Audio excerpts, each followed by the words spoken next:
ഇത് June 29 video ആണ്. അന്ന് കിയുടെ ബർത്ത്ഡേ ആയിരുന്നു കേട്ടോ. ഞങ്ങളുടെ ബർത്ത്ഡേക്ക് ഞങ്ങൾ ലീവ് എടുത്ത് ഒരുമിച്ച് സെലിബ്രേറ്റ് ചെയ്യാറാണ് കേട്ടോ പതിവ്. എപ്പോഴത്തേയും പോലെ കേക്ക് കട്ടിങ്ങും കാര്യങ്ങളൊന്നും ഈ പ്രാവശ്യം വേണ്ടെന്ന് കീ ആദ്യമേ പറഞ്ഞിട്ടുണ്ടായിരുന്നു. അതുകൊണ്ട് തന്നെ ഞങ്ങളൊരു മൂവിക്ക് ബുക്ക് ചെയ്തിട്ടുണ്ടായിരുന്നു. അമിമോനെ സ്കൂളിൽ വിട്ടിട്ട് വീട്ടിൽ പോയി റെഡി ആയിട്ട് ഞങ്ങൾ നേരെ മൂവി കാണാൻ വന്നേക്കാണ് കേട്ടോ. രാവിലെ 11 മണിക്കത്തെ ഷോക്കാണ് നമ്മൾ ബുക്ക് ചെയ്തിരുന്നത് വെച്ചാൽ. ആ ടൈം ആയതുകൊണ്ട് തന്നെ ആരും ഉണ്ടായിരുന്നില്ല കേട്ടോ അധികം തിയേറ്ററിൽ.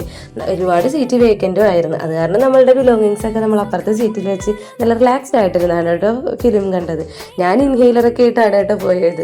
കാരണം ചെറിയൊരു തൊണ്ടവേദന തുടക്കം ഉണ്ടായിരുന്നേ. നമ്മൾ ബാലൻ മൂവി കാണാനാണ് കേട്ടോ പോയത്. അങ്ങനെ ഇൻ്റർവെല്ലായപ്പോൾ കേ പോയിട്ടൊരു 7up ഒക്കെ വാങ്ങിച്ചിട്ട് വന്നിട്ടുണ്ടായിരുന്നു. അങ്ങനെ മൂവി എല്ലാം കഴിഞ്ഞ് ഞങ്ങൾ വീട്ടിലോട്ട് പോവുകയാണ് കേട്ടോ. ആദ്യം നമ്മൾ വിചാരിച്ചത് അമ്മിമോനെ കുറച്ച് നേരത്തെ പിക്ക് ചെയ്യാമെന്നാണ്. പിന്നെ നമ്മളത് വേണ്ടെന്ന് വെച്ചിട്ടുണ്ടായിരുന്നേ. നമ്മൾ ഓൾറെഡി പ്ലാൻ ചെയ്തിട്ടുണ്ടായിരുന്നു കേട്ടോ ഇന്നത്തെ ഡിന്നർ പുറത്തുനിന്നാക്കാമെന്ന്. അങ്ങനെ ഒരു 8:30 ഒക്കെ കഴിഞ്ഞപ്പോൾ ഞങ്ങൾ 4 പേരും കൂടി നമ്മളുടെ വില്ലിംഗ്ടൺ ഐലൻഡിലുള്ള ഹബീബിലോട്ടാണ് കേട്ടോ പോയത്. അങ്ങനെ ഓർഡർ ചെയ്ത ഫുഡെല്ലാം വന്ന് നമ്മൾ 4 പേരും കൂടി ഫുഡൊക്കെ നല്ലോണം എൻജോയ് ചെയ്ത് കഴിച്ചിട്ടൊക്കെ ഉണ്ടായിരുന്നു കേട്ടോ. അമ്മി ഇന്ന് ഫുഡ് ഒറ്റയ്ക്ക് വരി കഴിച്ചോളാമെന്നും പറഞ്ഞ് അവൻ തനിയാണ് കേട്ടോ ഫുഡെല്ലാം കഴിച്ചത്.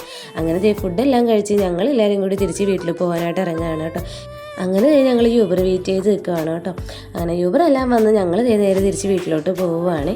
ഒരു 11 o'clock ഒക്കെ ആയപ്പോൾ നമ്മൾ വീട്ടിലെത്തിയിട്ടുണ്ടായിരുന്നു കേട്ടോ. അങ്ങനെ വലിയ ബഹളങ്ങളൊന്നും ഇല്ലാതെ സിമ്പിളായിട്ട് കീയുടെ ബർത്ത്ഡേ ഞങ്ങൾ അങ്ങോട്ട് സെലിബ്രേറ്റ് ചെയ്ത്. ഇനി അടുത്ത വീഡിയോയിൽ കാണാം കേട്ടോ. അപ്പോൾ എല്ലാവരും എൻ്റെ ചാനലൊന്ന് സബ്സ്ക്രൈബ് ചെയ്യണേ. ബൈ.